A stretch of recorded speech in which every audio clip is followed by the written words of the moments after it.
This is Jason Vella from Tilbury. He modelled himself on the Cray twin. He believed he was untouchable. He convinced those around him that if they stayed with him, they would be exactly the same. This is Patrick Tate from Basildon, one of a team of criminal hardmen known as the Firm. He thought he was immortal, and he thought he could be Mr. Big. This is Kevin Whitaker, small-time drug dealer, also from Basildon. He made the wrong friends. One dead in a ditch. One blasted to death in a lonely country lane. One serving 17 years in prison. Tonight, the London programme reveals the new face of gangland Essex.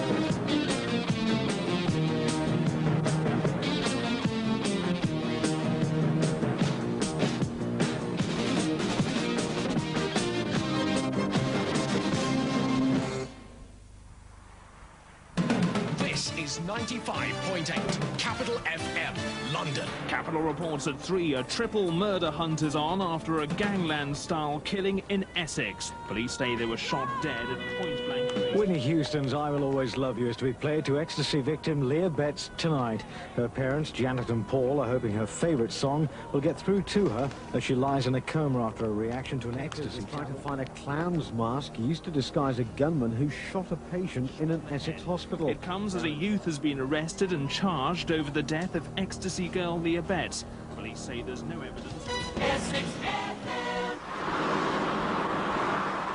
This is Basildon, largest of the new towns of southeast Essex. In the 1960s, it was a planner's dream, a model environment in which families could flourish in comfort and security. But today, its image is tarnished by a wave of violence, drug deaths and organised crime. And it was here in 1992 that police first became aware of a new and dangerous player on their patch. His trademark, violence. Backs of hands burnt with hot iron. Talks about the incident but will not make a statement for further reprisals. Forced entry into a person's home, noxious liquid sprayed about, and the television shot out with a sawn-off shotgun. Another man here was shot at close range with a firearm, a handgun, taken to hospital, but again, no complaint made. The attacks all led back to one man, Jason Vella. He had emerged from nowhere to head a violent gang dealing in millions of pounds worth of drugs. Police were unable to persuade any of his victims to talk, such was the fear he inspired. Most astonishing of all, he was just 22 years old. A young man with the desire to get to the top of the criminal hierarchy, a way about him that was that sometimes could be very charming and other times very cold and calculating. Faced with a wall of silence and fear, detectives set up a task force to trap Vella. Operation Max, as it was known, would involve over 40 officers and last 2 years. And it would prove to be a high point for police in their ongoing battle against the new breed of criminals who are bringing the Wild West to Essex.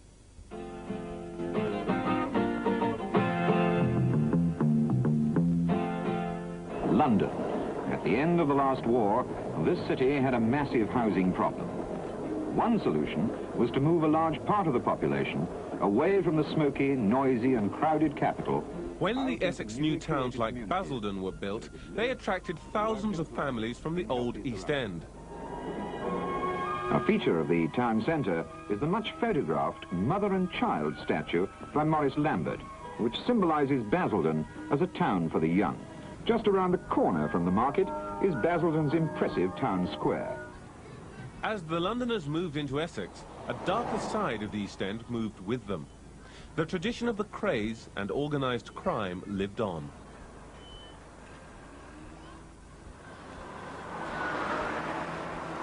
Alan Dixon is a convicted gang member and one-time henchman of the craze. What it is a borderline from the East End to Essex. Now that borderline is so thin that when people grow up, sons and daughters, to Essex. Now, when the mums and dads went, that was villains and gangsters, they went to start afresh and make it right. And by them moving out there, whether it was a criminal empire or whether they was working straight, that was their life. But while the traditional location of organised crime was changing, so too was crime itself. The age of the drug dealer had arrived. Years ago, when you've done security vans, robberies, banks, whatever, then I can make that right for the day. But it's 1996 now, and it's all drug related now. Socially, money-wise, it's drugs. Well, the classic drug baron or high-profile criminal moving into Essex, they invariably pick a reasonably secluded area. They want to sort of gentrify themselves. The money, they think, buys them seclusion in the country. You'll suddenly see the house down the road or the cottage and a couple of acres of land built, and suddenly it will sprout a big extension, a 6-foot-high wall, electronic gates, security lights, and a brace of Rottweilers called Fang and Tyson. And that's your new neighbour. 37-year-old Patrick Tate lived in Basildon, but he had spent 10 years of his life in prison for robbery and drugs offences. Even inside, he kept up his obsession with bodybuilding. Brynmount Lodge in Fobbing belonged to 38-year-old Tony Tucker from Stratford in the East End. Tucker ran a firm of bouncers and was proud of his association with the boxer Nigel Benn. Along with 26-year-old Craig Rolf, the three called themselves The Firm. They used their nightclub connections to control the supply of drugs to clubs like Raquel's in Basildon, where 18-year-old Leah Betts bought the ecstasy tablet that killed her.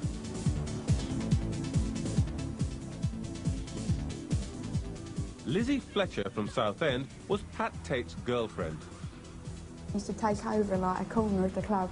Just kept themselves to themselves. If no one bothered them, and they was all right. It's just self little corner they was, laughing, laughing, laughing. Everyone would move out the way. He goes, you wait, Lizzie. He goes, you'll have PT stamped on your head. I said, what do you mean? He goes, Pat Tate's. He goes, you'll have it on your head. I said, oh. Girls, it was true. It was really true. It's like that. And people know that he was with him. And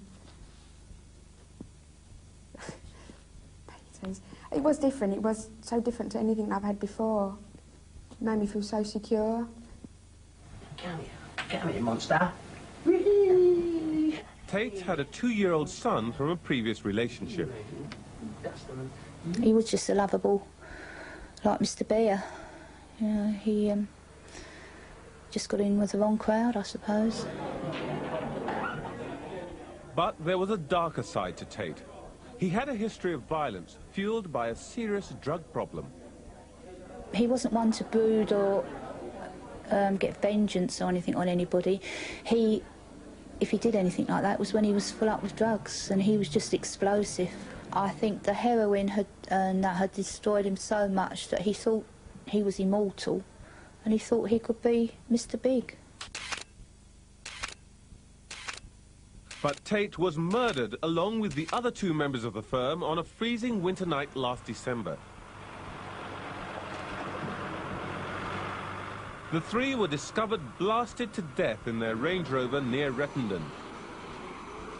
It was one of the most dramatic gangland executions ever, with no clues to how the men were lured to the spot and killed with such brutal efficiency. No, we won't mention that. 2 months on, Detective Superintendent Ivan Dibley is still grappling with the mystery. This case is a classic detective story. It is not often that we get these days a chance to actually pit our wits and our expertise against other people who have perpetrated a crime such as this. this is the main road, the A130 road that leads from Rettendon to Chelmsford. They would have come along this road at about, we believe, probably 6 o'clock in the evening. The lane is quite difficult, and in dark conditions would have been a very sinister place to meet anyone. The site that we discovered, of course, was gruesome. The Range Rover actually stopped just here, and it was facing this gate. There was absolutely no sign of a struggle whatsoever. Rolf was sitting in the driver's seat, still with his foot on the brake. He was still holding the steering wheel as if he'd stopped at traffic lights. Tucker also was sitting in the front passenger seat in a casual manner, was holding a mobile phone in his hand. Tate was half leaning with his head into the broken window, but again he was holding a mobile phone, and there was no sign of him making any attempt to leave the vehicle because he thought that he was in danger. Dibley's team is still trying to piece together the events of December the 6th. But one thing is clear.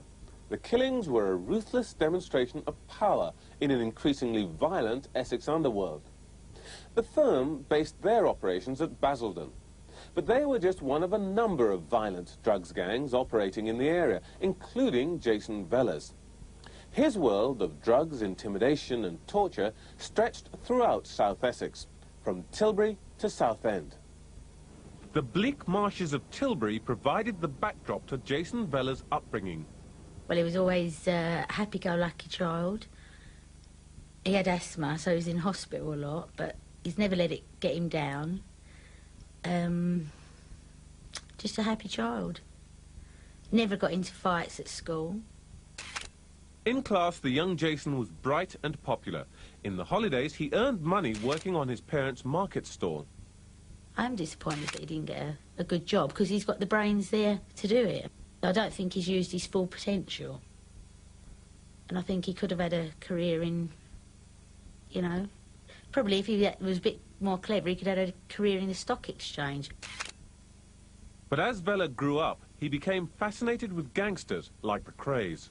He had a almost hero worship of the Kray twins, from the East End of London.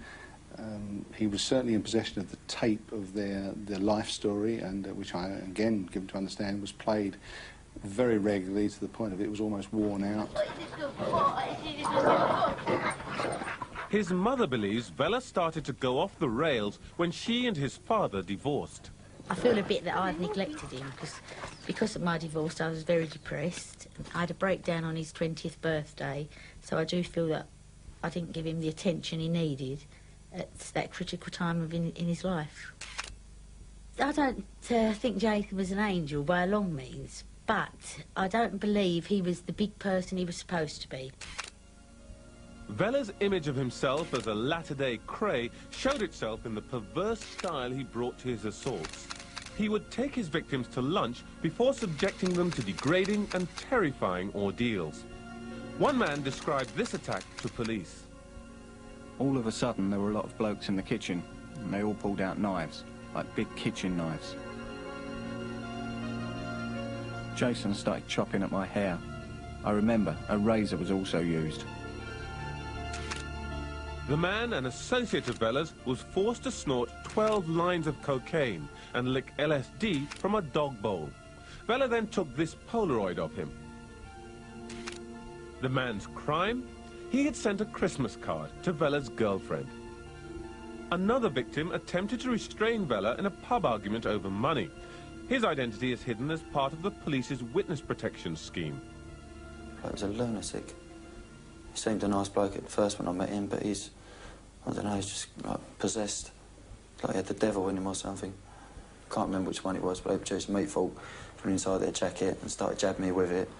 Then they got a knife out the kitchen and started like stabbing me with that. Well, I mean, if you take a full pelt kick, like while you're on the floor, in the ribs and in the head, and like kicked in the privates, have your feet stamped on, all my arms were swollen, my head was swollen, I was totally disfigured. You were terrified? Oh yeah, I still am now. Vella's activities across a large swathe of southeast Essex brought in huge profits. He led a very good lifestyle, fast cars, good clothes, frequent holidays abroad, and at 22 years of age he was living way above his means. From our inquiries and subsequent property recovered, one drug dealing book alone recorded drug deals of 1.2 million. Vella was lavish with his profits, on one occasion flying a group of mates to Las Vegas for a world title boxing match.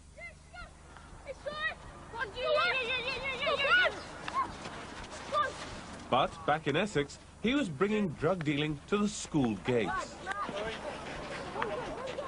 King John School in Benfleet was one of several targeted. We had a boy who'd associated with boys in other schools who were dealing drugs. We became suspicious of him, and we found a book with lists of names, numbers after the names. What Ian Yeomans had found was a tick book, a record of drug deals. I suspect that in this case, a lot were drawn in, wanted to get out and couldn't.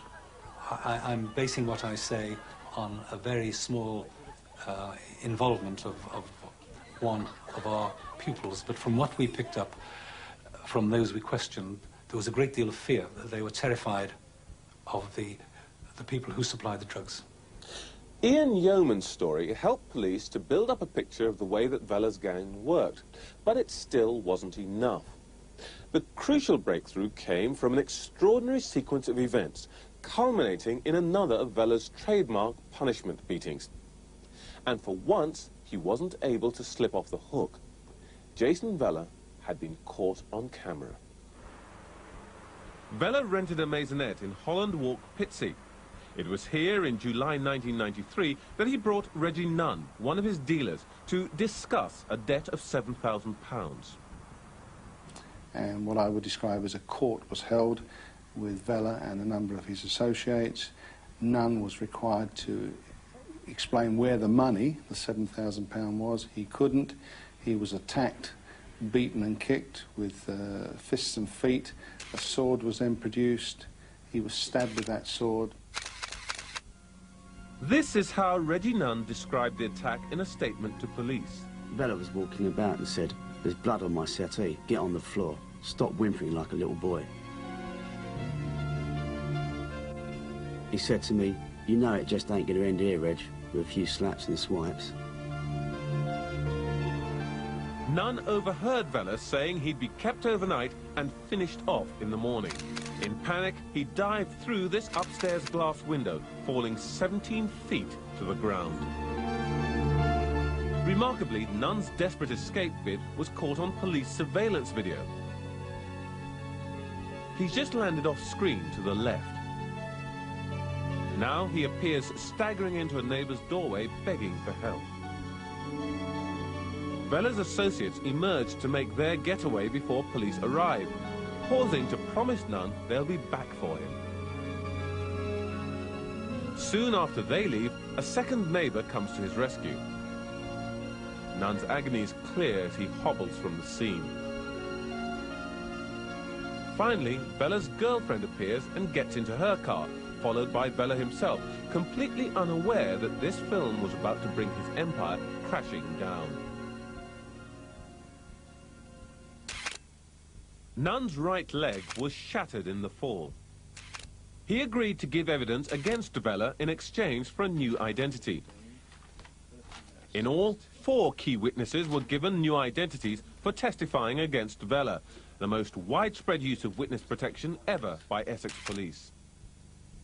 After a 4-month trial at Woolwich Crown Court, Judge Alan Simpson sentenced Vella to 17 years in prison, telling him, "You set yourself up as a criminal Tsar in southeast Essex, imposing your will on others in a regime of torture and terror."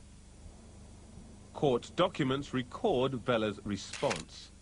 As Vella left the dock, he turned to the judge and said, "Fuck you." He then acknowledged Mr. Bright by saying, "And you." The Tsar of Essex crime is out of action. But he leaves behind a vacuum which rival dealers are fighting to fill. As this new generation of drug barons vies for control of the lucrative dealing market, violent turf wars are inevitable. In the last year, police have had to deal with over 50 armed assaults, many of them drug-related. Meanwhile, the drugs continue to flood into Essex. Customs hauls of ecstasy were up 20% last year, and figures obtained by the London programme reveal an astonishing 10-fold increase in police seizures of the drug. As the new breed of Essex gangsters has found, the county is perfectly located for importing drugs. It's beautifully positioned, of course, geographically. It's got the coast with the inlet areas, the ports of drugs coming in. It's got plenty of warehouse space if you want to stash drugs. And it's got a lovely network of roads coming from the ports into the M25 network. It's a perfect spot for, you know, if you're a drug dealer, it's the #1 spot to be operating from. There's a lot of money now. And where there's a lot of money, you get a lot of villainy. Where there's a lot of villainy, you get a lot of violence. And where there's a lot of violence, you're going to get death. Kevin Whitaker was a victim of the drug wars. In November 1994, he was found dead in a ditch near the Essex village of Dunton. Well, you feel like he's let you down. Yes, you feel betrayed to a degree, don't you? And he betrayed himself, he betrayed his son, if you like, let everybody down. But he's not here to defend himself. We don't know the circumstances. We don't know what happened, why he did it, how he became so heavily involved, and why, in the end, it became necessary to get rid of him. The post-mortem found that a bizarre cocktail of drugs had been injected into Whitaker's body. For a start, he was terrified of needles. And he was right-handed, and the 3 needle marks were found in his right arm. And it was afterwards that we sort of, I suppose we began to put 2 and 2 together. But all of a sudden, he was saying, I want to go. I'd like to get out of Basildon. It's not a nice place now. The coroner returned an open verdict, but Whitaker's death has been linked to the firm, and Craig Rolf in particular.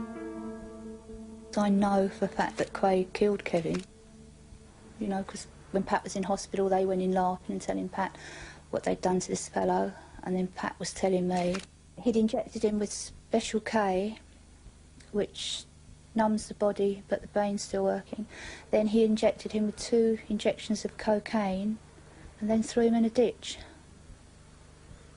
Why did he do that? Because previously he'd stolen £60,000 of the cannabis off of him.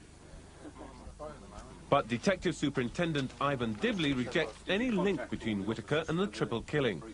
And for the first time, he reveals in detail what he believes happened near White House Farm last December. I actually favour that it could be one of their own gang, a person who had the same status as them, and was able, if you like, to call the team together at short notice and to make a meeting in an isolated spot such as this. And I believe that 3 shots were used initially to kill these people, and then the killer must have reloaded the gun and fired the additional shots. I think there was an element of vengeance attached to this, and you know, the man had no need to fire these extra shots into them. Dibley believes the discovery of Tate's gun at his home backs up this theory. Tate never went anywhere without the weapon if he felt in danger. The final piece in Dibley's jigsaw is that 3 men died, but there was actually only one target, Pat Tate. And I believe quite firmly that he could easily have upset other members of what was a fairly slick organisation who felt fearful that he was trying to get into their domain and maybe take over a gang position that he didn't deserve. People will kill for drugs. People will kill for drugs. Because there's so much money involved, they will. And they won't get fucked by anybody. There's a lot of money. For Ivan Dibley, the triple killing will almost certainly be followed by others. Their demise certainly caused a void in the drug world, and there will be no shortage of people wishing to take their place and to secure high profits from dealing in drugs.